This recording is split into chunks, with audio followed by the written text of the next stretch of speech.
Gang! See, they used to be a lot pickier when it came to who they signed. If they could only make money off of your music, they wouldn't really even be able to sign any music artist anymore. They consistently lose money. Now with 360 deals, they can sign like 20 artists. And they can give each one of those artists a decent sized deal, and if one of those artists actually makes it, well, it pays for the rest of the failures, like I said. Ladies and gentlemen, Small Rapper Gang! What up, Small Rapper Gang? I'm Rob Level, the best rapper you know that's giving other rappers the cheat codes that other rappers don't want you to know.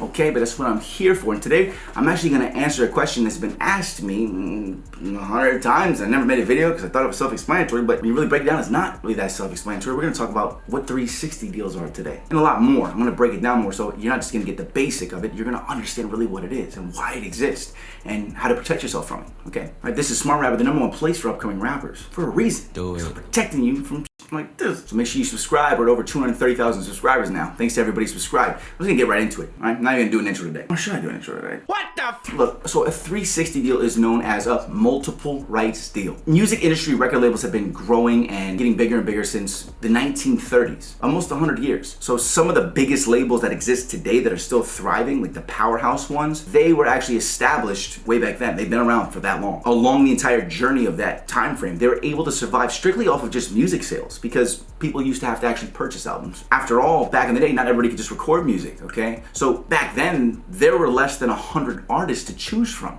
You couldn't just jump artist. There was only 100 big artists across any genre of music. So what were you gonna buy? You only liked 4 artists, or everybody only liked 10 of the same artists in the same genre. It was a different day and age. We are so blessed. Think about that, man. That's crazy. Anyway, so therefore, those 100 artists, maybe probably more like 50 artists, were gonna be selling to the entire population of people. And that resulted in tens of millions of dollars being made by labels. And that's how they survived for almost 100 years. Let's check this out. So recorded music in 1999 generated about $15 billion. But by 2012, that actually was cut in half, okay? Around $7 billion. And if you take into account inflation, that's more like a 75% drop. This was all money labels could no longer receive or thrive or grow from, okay? A lot of artists get signed on a regular basis, okay? A lot of artists get signed.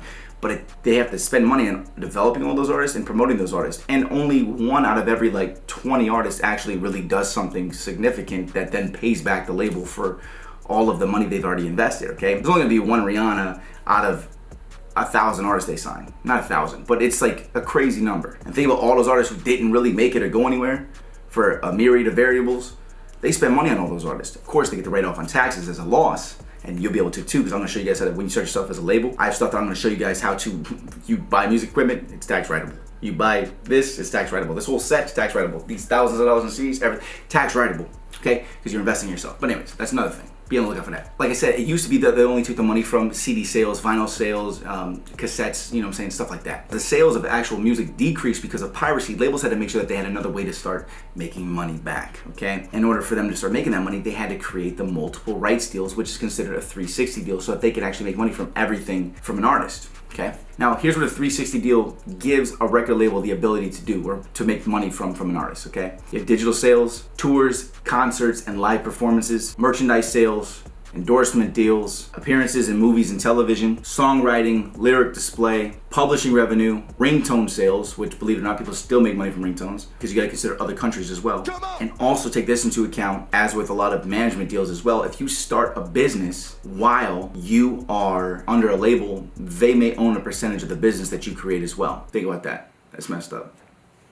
So let's go over how much that really matters to you as an artist if you were in a 360 deal. I'm gonna break down some math for you. How much it would really cost you. Tours are the thing that artists make the most money from. Let's say you're a mid-level artist, maybe a little bit above mid-level, because you're gonna be making, let's say you're making $10,000 per show. And you do like a Tech N9ne amount of shows, which is he just tours because he's getting paid. That's why he was in Forbes, because he's touring like crazy, okay? Let's say you did that, doing 300 shows, that's $3 million a year off of just touring. Now, that $3 million would have been yours back in the day, but now a huge chunk of it goes back to the label because they take part of your touring. This is even crazier. You actually make just as much money typically when you do shows. You make just about as much off of merchandise sales, okay? So in this case, let's say you were a mid-level artist making $10,000 for your show, your performance. You also would generally bring in about $5,000 off of merchandise, okay? From your merch booth, from your merch guy. What the So let's just say You're getting $5,000 per those shows. That's another $1.5 million in a year. And I'm telling you, this merch thing is real because I went to a ton of shows with Waka Flocka, and I'm like, one of my best friends is his merch guy. And I would sit in the merch booth, just watch him sell the $80 meet and greets and $30 t-shirts. And I mean, bro, he was making 5-10 easy, okay? Even venues that just had 800 people in them, he was banking. You will make money from merch, my friend. And by the way, I made an entire big money merchandise flips cheat sheets where I show you how much every single piece of merchandise cost to the dollar and how much money you can make from every one of them. That took me like 3 days to make. It even has pictures of every single piece of merch and the different t-shirts and the clothing costs. I have that. I'll put a link below for that. See if you guys get your hands on that. It's called a Big Money Merch Flips, all right? Now look, we're already at $4.5 million, okay? We're talking about in a year, 300 shows. We're talking about $4.5 million, all right? I'm not even gonna go into the rest of it, okay? Like all the endorsement deals, sponsorships, everything else like that. Let's just imagine you make $10 million off of your music when you're a mid to high level artist, okay? They're eating good off of you for a long time, my friend. See, they used to be a lot pickier when it came to who they sign. If they could only make money off of your music, they wouldn't really even be able to sign any music artist anymore. They consistently lose money. Now with 360 deals, they can sign like 20 artists. And they can give each one of those artists a decent sized deal, and if one of those artists actually makes it, well, it pays for the rest of the failures. Like I said, as you can see now, labels need 360 deals or multiple rights deals in order to actually profit as a business. And that sucks for artists who don't really have the hustle to go do it on their own, or they don't take the time to figure out how to do it without a label. Be careful wanting to sign to a label. Now you know what a 360 deal is. Maybe you know too much about a 360 deal now, but anyway, I'm Rob Level, best rapper you know that gives the cheat codes to rappers. That's what I'm trying to give you guys. Make sure you subscribe, and make sure you like, and make sure you comment, okay? And keep hustling, all right? Hit that like button. Leave me with a comment, all right? Subscribe to my email list, all right? Subscribe to the channel. We're growing like crazy. Be part of the gang, all right? See you guys next time. Keep hustling. Small rapper, gang.